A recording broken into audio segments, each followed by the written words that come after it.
안녕하세요. 심리멘토TV의 김지우입니다. 지난 영상에서 결벽증상의 원인에 대해 알아봤는데요. 결벽증상의 표면적인 원인은 피해의식이고 근본적인 원인은 정서적인 불안정이라는 말씀을 드렸습니다. 그리고 정서적인 불안정은 어린 시절의 환경적인 요인 또는 충격적인 사건이나 사고를 겪은 경험으로 인해 생성되는데, 그런 불안정한 정서로 인해 자꾸 불길하고 끔찍하게 위험한 생각이 떠오르는 것입니다. 자, 오늘은 이러한 이해를 바탕으로 어떻게 하면 결벽증상을 극복할 수 있는지, 결벽증상을 극복하는 방법에 대해 알아보는 시간을 갖도록 하겠습니다.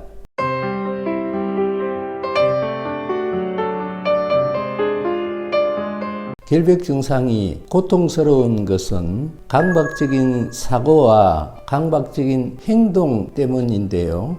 강박적인 사고는 더러운 것과의 접촉으로 인해 질병에 감염되는 것에 대한 생각을 가리키고, 강박적인 행동은 그런 생각이 들 때마다 손과 몸의 여러 부위를 씻고 옷을 세탁하는 등 청결에 지나치게 민감한 반응을 보이는 것입니다.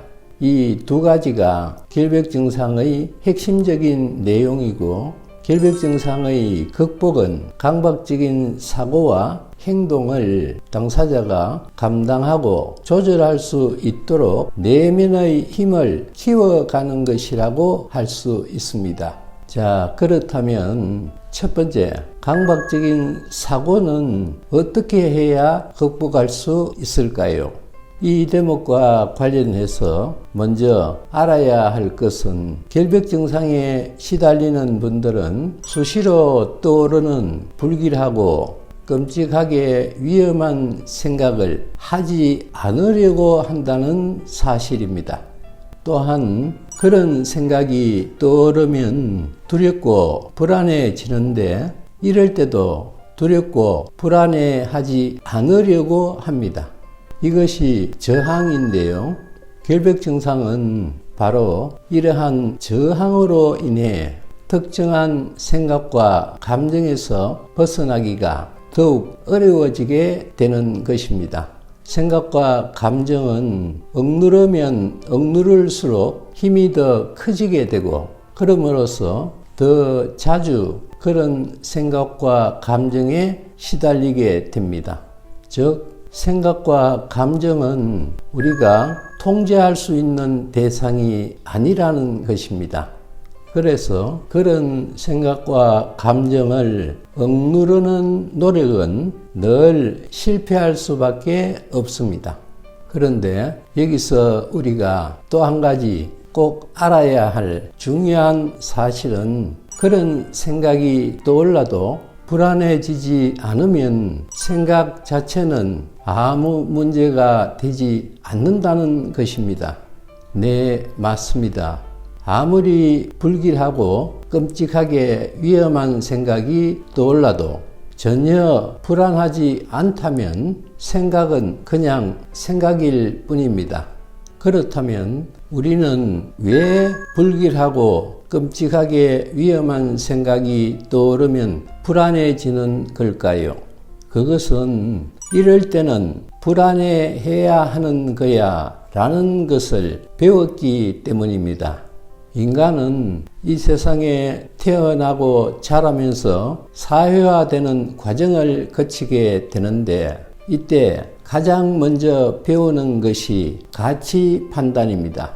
가치 판단을 분별심이라고 하죠. 좋은 것과 나쁜 것, 옳은 것과 그른 것, 사람은 이래야 하고 저러면 안 돼, 이것은 해도 되고 저것은 하면 안 돼 등등. 그래서 우리는 누군가에게 무시당하면 화가 나고, 돈을 많이 벌면 기분이 좋아지고, 오염된 것에 감염되어서 질병에 걸리는 것은 무서운 것이라는 사실을 잘 알고 있는 것입니다. 그렇게 배워서 학습이 되어 있기 때문이지요. 이와 관련해서 또 한 가지 꼭 알아야 할 사실은 결벽 증상에 시달리는 분들은 자신은 결벽증 때문에 괴롭다라고 인식하고 있다는 것입니다. 하지만 이것은 정확한 표현이 아닙니다. 정확하게 말하자면 결벽증 때문에 괴로운 것이 아니라 결벽증은 나쁜 것이다 라는 인식 때문에 괴로운 것입니다. 결벽증이 좋은 것이라면 괴로워할 필요가 없겠죠. 자, 그래서 우리의 인식 체계, 즉 관념에 따르면 더러운 것과의 접촉으로 인해 질병에 감염되는 것은 끔찍하게 나쁜 일입니다. 그런 생각만 해도 두렵고 불안해지는 것이죠. 그리고 이것은 당연한 겁니다. 질병에 감염되면 고통스럽고 심하면 죽을지도 모르는데 그런 생각을 해도 아무렇지 않다면 그것이 오히려 이상하겠죠. 사실 결벽 증상이 심하지 않은 대부분의 사람들도 오염된 것과의 접촉으로 인해 질병에 감염되는 것을 두려워합니다. 하지만 결벽 증상이 심한 경우에는 그렇지 않은 사람들보다 훨씬 그 정도가 심할 뿐만 아니라 생각 자체가 아예 그것에 꽂혀 있는 경우도 많이 있습니다. 그것은 예민하기 때문인데요. 그분들이 그렇게 예민한 것은 과거에 오염된 것과의 접촉으로 인해 질병에 감염된 경우가 있거나 다른 사건이나 사고로 인해 피해를 당한 경험이 있기 때문입니다. 그래서 피해의식이 커진 겁니다. 그리고 그런 분명한 이유가 있어서 피해의식이 커지고 예민해졌기 때문에 그것도 당연한 것입니다. 잘못되거나 비정상적인 상태가 아니라는 것이죠. 그래서 이런 사실을 알아차리는 것이 결벽 증상을 극복하는 데 큰 도움이 됩니다. 그리고 결벽 증상의 고통에서 벗어나기 위해서는 자신의 해소되지 않은 감정, 즉 두려움과 불안함을 표현하고 그런 자기 자신을 받아들이는 것이 필요합니다. 감정을 표현하는 방법은 자신의 가족이나 가까운 지인 중에 믿을 수 있는 사람에게 자신이 겪고 있는 상황과 마음 상태를 솔직하게 고백하는 것입니다. 설령 그렇게 해서 만족할 만한 도움을 받지 못한다 하더라도 자기 자신을 있는 그대로 표현하는 것만으로도 두려움과 불안함이 상당히 진정되는 효과를 거둘 수 있기 때문입니다. 그리고 자신이 겪고 있는 상황과 마음 상태를 글로 써보는 것도 두려움과 불안함을 해소하는 데 큰 도움이 됩니다.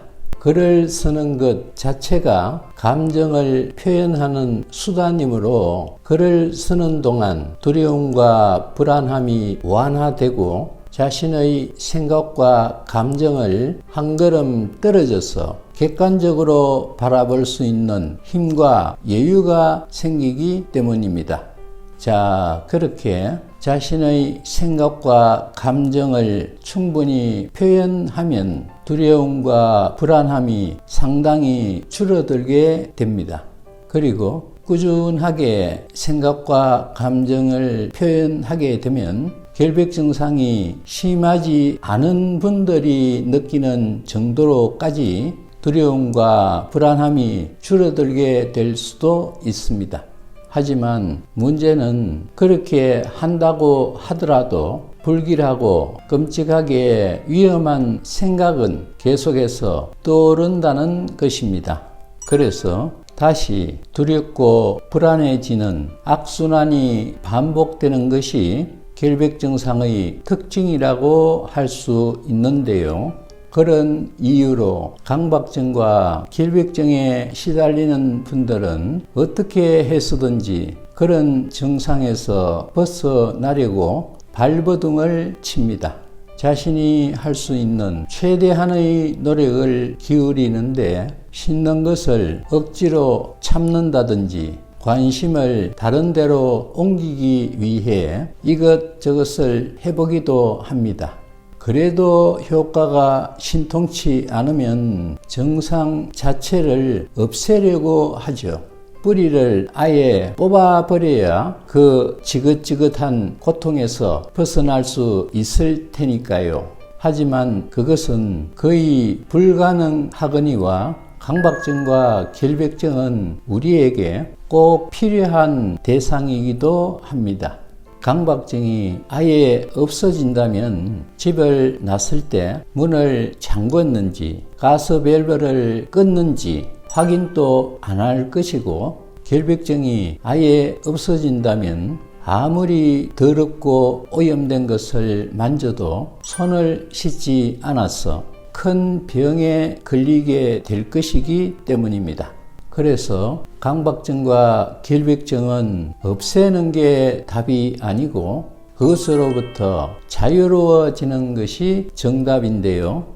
결백 증상으로부터 자유로워지는 방법은 앞에서 말씀드렸듯이 자신이 그동안 강박적인 사고와 감정에 매몰되어 있었다는 사실을 알아차림으로써 더 이상 그런 비현실적인 생각과 감정에 휘둘리지 않게 되는 것과, 결백 증상은 없애야 할 대상이 아니라 자신에게 꼭 필요한 대상이라는 사실을 새롭게 인식하고 결백 증상에서 벗어나지 않아도 괜찮아 라는 진짜 긍정적인 신념 체계를 구축하는 것이라고 할 수 있습니다.